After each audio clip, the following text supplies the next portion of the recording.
خواہشات کو نہ مارنے والے خواہشات کے ہاتھوں مارے جاتے ہیں۔ سانپ کے بچے بھی سانپ ہوتے ہیں جو اپنی فطرت پر ہی پروان چڑھتے ہیں۔ لوگوں کی مٹھاس اور منافقت مت دیکھو، ان کا عمل دیکھو۔ آپس کے بگڑے ہوئے معاملات خود ہی حل کر لیے جائیں تو تھوڑی ہی دیر میں حل ہو سکتے ہیں، تاہم اس میں جتنے بھی کردار جمع ہوں گے تماشا اتنا ہی پھیلے گا۔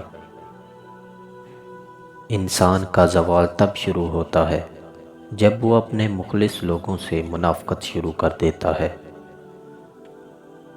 احمق شخص میں بات کو سمجھنے کی صلاحیت کم ہوتی ہے، اس لیے وہ زیادہ بولتا ہے، کم سنتا ہے۔ انسان چار طرح کے ہوتے ہیں۔ ایک شخص کچھ نہ کچھ جانتا ہے اور اسے معلوم ہے کہ وہ جانتا ہے، وہ عالم ہے، اس سے سیکھو۔ ایک شخص کچھ نہیں جانتا لیکن اسے معلوم ہے کہ وہ کچھ نہیں جانتا، وہ طالب علم ہے، اسے سکھاؤ۔ ایک شخص جانتا ہے لیکن اسے معلوم نہیں کہ وہ جانتا ہے، وہ سویا ہوا ہے، اسے جگاؤ۔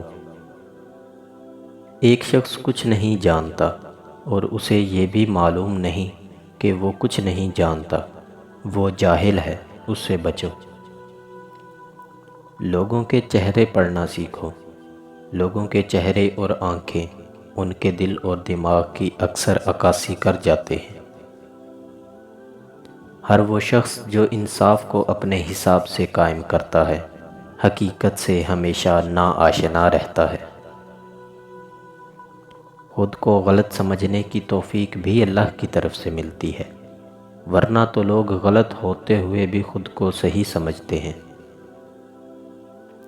الفاظ، مثالیں اور تجربے صرف علم و حکمت رکھنے والوں کے لیے ایک خزانہ ہے اور جاہل اور احمق کے لیے ردی کا ٹوکرا۔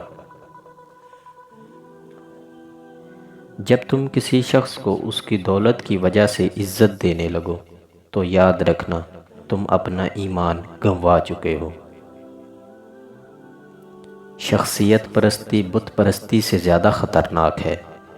بت کا دماغ نہیں ہوتا جو خراب ہو جائے، لیکن جب تم انسان کی پوجا کرتے ہو تو وہ فرعون بن جاتا ہے۔ معافی نہایت اچھا انتقام ہے، مگر دوبارہ اعتبار حماقت ہے۔ جو رشتے تمہیں تکلیف دیں ان سے دوری اختیار کر لو، وہ خود لوٹ آئیں گے، مگر اس وقت جب تمہارے دل سے اتر چکے ہوں گے، کیونکہ وہ تمہاری قدر سے نہیں پچھتاوے سے لوٹتے ہیں۔ جس کی دی ہوئی تکلیف سے تم آج رو رہے ہو، وہ کل تمہارے پچھتاوے میں روئے گا۔ نصیحت وہ سچی بات ہے جسے ہم کبھی غور سے نہیں سنتے، اور خوشامد ایک بدترین دھوکہ ہے جسے ہم پوری توجہ سے سنتے ہیں۔ میں کبھی لاجواب نہیں ہوا مگر اس شخص کے سامنے جس نے مجھ سے پوچھا، تو کون ہے؟ عقل مند سوچ کر بولتا ہے اور بے وقوف بول کر سوچتا ہے۔ کچھ لوگوں کے ساتھ خون کا رشتہ بھی نہیں ہوتا مگر اپنوں والی خوشبو ہوتی ہے۔ دراصل رشتے خون کے نہیں، احساس کے ہوتے ہیں۔ ہم لوگ بھی عجیب ہیں، مرے ہوئے انسان کو کندھا دینا ثواب تو سمجھتے ہیں، مگر کسی زندہ انسان کو سہارا دینے سے کتراتے ہیں۔ جب کوئی دنیاوی طور پہ اونچے رتبے والا شخص تم کو کہہ دے کہ میں تمہارے ساتھ ہوں تو تم تسلی میں آ جاتے ہو، لیکن جب اللہ رب العالمین تم سے کہہ رہا ہے کہ میں صبر کرنے والوں کے ساتھ ہوں تو تم اس کو معمولی کیوں سمجھتے ہو؟